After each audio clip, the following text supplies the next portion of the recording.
Hello, my name is Larry Goldberg, and Joe Smith is my oldest friend.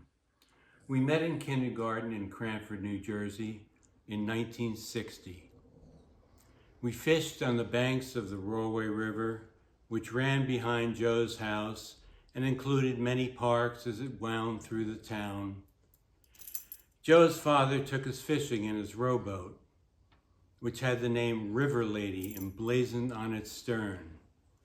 I remember we liked to row side by side, each of us grasping an oar with our small hands.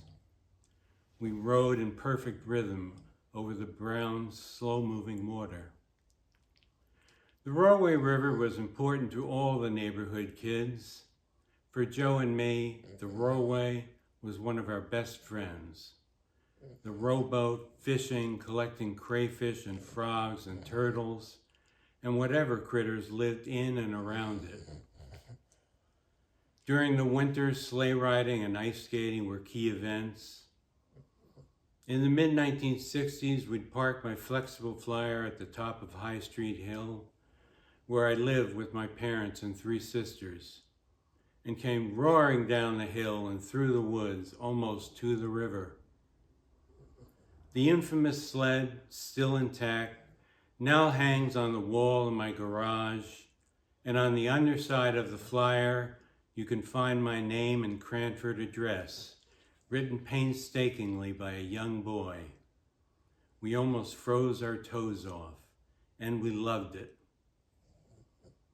We both started playing the clarinet in elementary school and continued into junior high, and then through high school in marching and concert bands. We often played duets on weekends. We also shared the same clarinet teacher, Ralph Jacoby.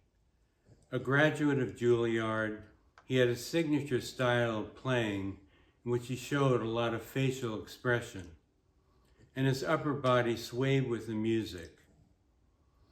Joe and I sometimes made fun of him by doing Jerry Lewis impressions of him playing.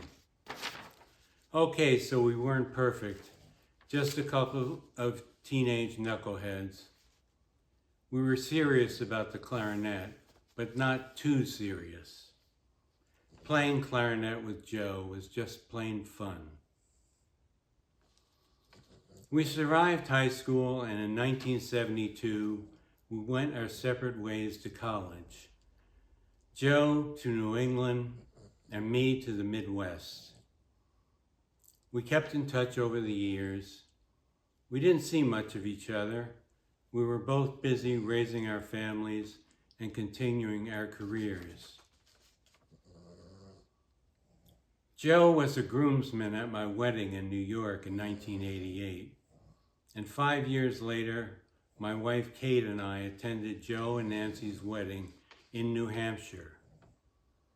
Then, many years later, during the pandemic, Joe and I both ended up retiring. He from his career in IT and me from my work in publishing. Now that we both had the time, I invited Joe to visit me in Dubuque, Iowa. And so he booked his trip for early June 2023. There was just one problem. 3 weeks before his scheduled arrival, I took a spill off my bicycle and fractured my hip.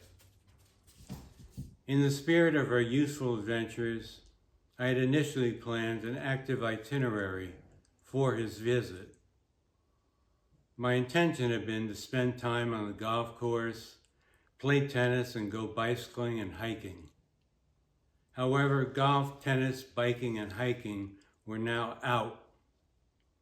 I had to change course and provide more sedentary activities. Joe was perfectly happy doing less physically demanding activities to accommodate me, more interested in spending time with me than the activities. He was a real gentleman in that respect, always willing to make things easier for other people. Our short drive to Eagle Point Park, followed by a halting stroll on the Riverwalk, were awe-inspiring with their grand views of the Mississippi, allowing us to reminisce about growing up on the rollway. The day before Joe left, he and I took a ride up to Balltown, Iowa, and had lunch at Bright Box, the oldest eatery and bar in the state. The food was plentiful, and the nearby lookout was breathtaking. We capped that off with a trip to Field of Dreams and then back to Dubuque for ice cream. It doesn't get any better than this. Revisiting Dubuque and surrounding landmarks with my oldest friend allowed me to re-experience this beautiful area that I have called home for a quarter of a century. Before Joe drove to the airport, I gave him a big bear hug, and I thought of how lucky I am to call him a friend.